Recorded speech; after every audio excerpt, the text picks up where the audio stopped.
Hey Danish tubers, welcome to this video on stills Adverbial. I've made a video about this before, so I'll put a card up here if you want a review after watching this video. But this is a little exercise that I do in some of my classes. And basically we have all these words in Danish like up, down, in, out, and two ways to write all of them. And you can see here on my screen, it's about stillstand or bevægelse, stagnation, movement, or no movement versus movement.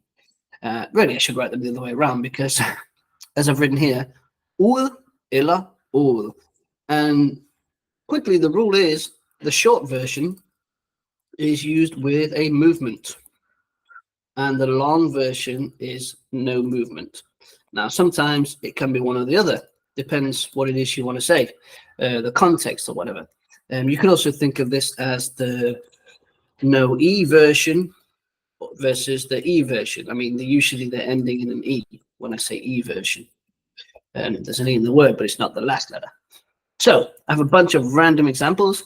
Let's go through. See if you can answer them. I'm going to give you the answer, of course, but see how you do. Ud eller ud. Han står, jeg kan ikke læse nu. Han står ude i haven og tisser bag busken. He's standing out in the garden and peeing behind the bush. Great example sentence. What do you think? Ud eller ud? It is, of course, ud with an E. You can hear there's not a massive difference between pronunciation. One of them is just a slightly longer sound. We're saying ud because we're talking about where is this person, his location. That's the important thing. And he's not, I mean, he's doing something in the garden, so he's kind of moving around, but we're not talking about going somewhere. We're talking about where he is. How about the next one? Hun går ud og scorer hver fredag. She goes out and scores every Friday.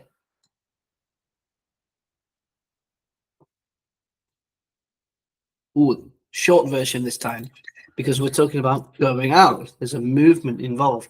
And also this word gå is, and stå, often the verb is going to help you, right? Because we're talking about going here, walking almost. Whereas here we're talking about standing, not moving. So that's also a giveaway. Next one. Den skøre mand danser ude i skoven. Bum, bum, bum, bum. I'm thinking of a countdown tune in my head. Dum, bum, bum, ba-da-ba-dum. Ude, with E this time. Where is this person? In the forest. The crazy man is dancing out in the forest. Of course, he's dancing, he's moving. But again, we're referring to the location of this person. He's not going to the forest. If he was, however, you could use ud. For example, I don't know, he's dancing on his way out to the forest. Han danser på vej ud til skoven. Let's take one more. Jeg rejser ude i verden med min hund. I'm traveling out into the world with my dog.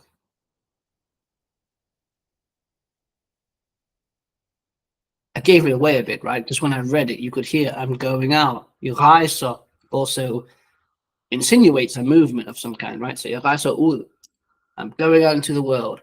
But arguably it could be both. If I'm already out in the world, and in Danish I'm saying like, I'm traveling out in the world with my dog. Jeg ude i verden. Now I'm referring to being out in the world. So sometimes it can be one or the other.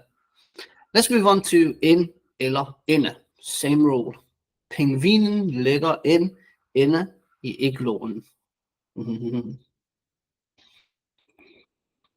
What do you think? It is, of course, inde. We're talking about his location. He is in the igloo, sorry. Vil du med inde i rumskibet? You want to come into the spaceship, which is a sentence you probably use every other day.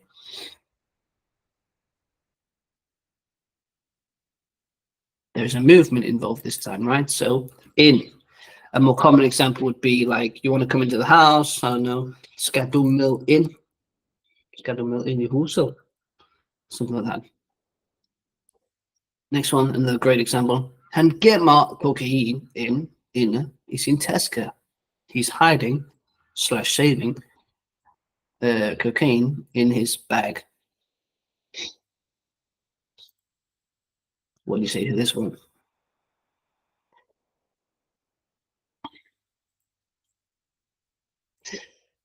This is a good example of where it could be both, because the word gemma also has different uses. Gemma means to hide. So I would say if he's hiding it in his bag, like it's already in his bag, inde is in taske. But if he's in the process of putting it into his bag, he's going to hide it, or he's saving it in his bag. It could also be in. So you get a pass on this one. Last one, du skal finde ro inde i dig selv. A bit easier, I think. You need to find peace within yourself. Inner, of course. There's no movement involved. We're talking about inside yourself, the location. Nice. The next one is always the example that I give when I'm explaining the rule, usually in class, because hjem and hjemme, one means home, and the other means at home. So you can only say hjemme, the long form, when you're talking about being at home. Går du ikke hjem? Hjemme. Går du ikke hjem? Hjemme. We have the verb går again, right? So it's talking about a movement. Aren't you going home? Hjem. Whereas this verb du hjemme i aften? Right? It should make perfect sense, right? Hjemme. Are you at home this evening? Din mor skal hjemme til mig på lørdag. Your mom is coming back to my place on Saturday. I'm not going to ask why.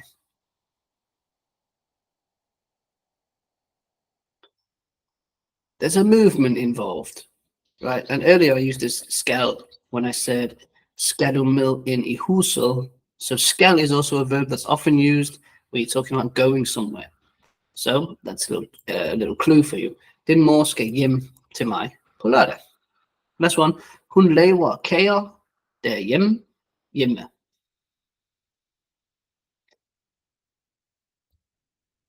It is, of course, hjemme, talking about she's at home. And this actually becomes one word.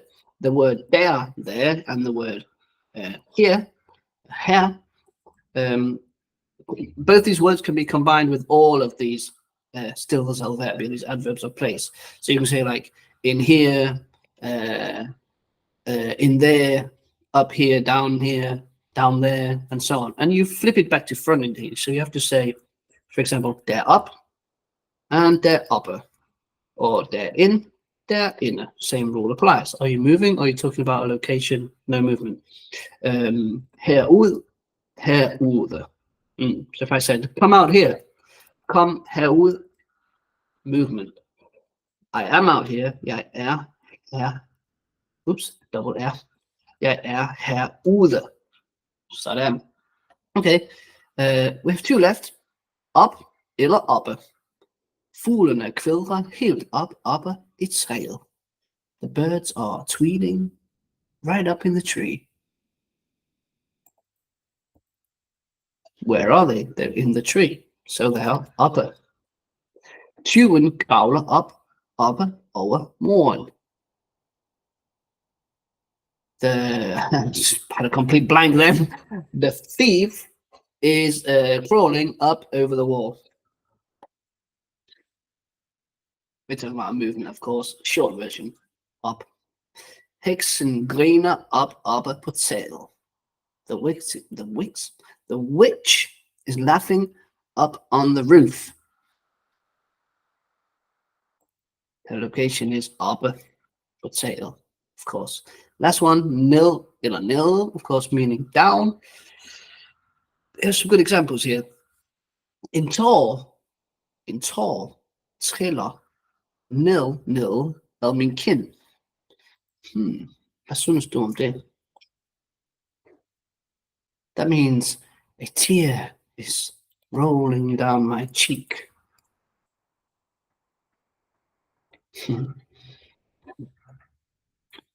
Of course, we're talking about a tear, but the tear is moving, it's rolling.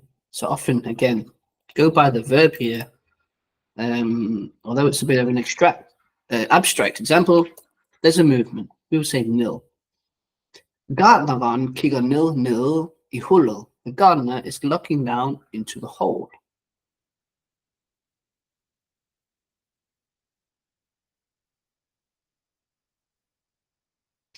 This is another example where I would say it could be both. For whatever reason, when you talk about looking, there's not really a movement involved. I'm not sure why this happens, but looking insinuates some kind of movement of some kind. So you're looking into, there's an action maybe. I'm not sure what the explanation is here, but I would use the short version to say, he's up here looking down into the hole. And kiga nil I hullo. And kiga nil I hullo. Whereas if I wrote nil, that would sound like he is down in the hole looking around. And kiga nil I hullo. And you might be able to see that Google has underlined it, saying it's wrong. It is wrong, but depends what I want to say. Mitte nil nil midde. Inspired by a song. Midde is down with it. Of course, it's the longer version, the E version, because we're using again. She is. There's no movement involved. She is down. She's not going down. I'm going to leave it there. Last example. Den lille bandit laver ballade nil på gaden. The little rascal is making trouble down on the street.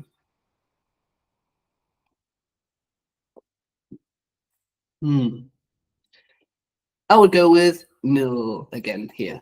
His location is on the street, although the verb lewa and belel insinuates a kind of action, a movement. We're referring to, where is this person, this lille bandit? So, hope that makes it clear. Leave a comment in the comment section if you have come across or haven't come across, or you have any questions regarding this. Check out the other video that I mentioned.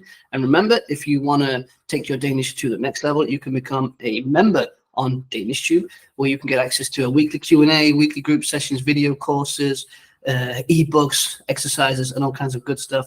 Otherwise, I do also give private classes. So write to me, liam.john@danishtube.info. Ellers, tak for i dag, og vi ses i den næste. Hej hej.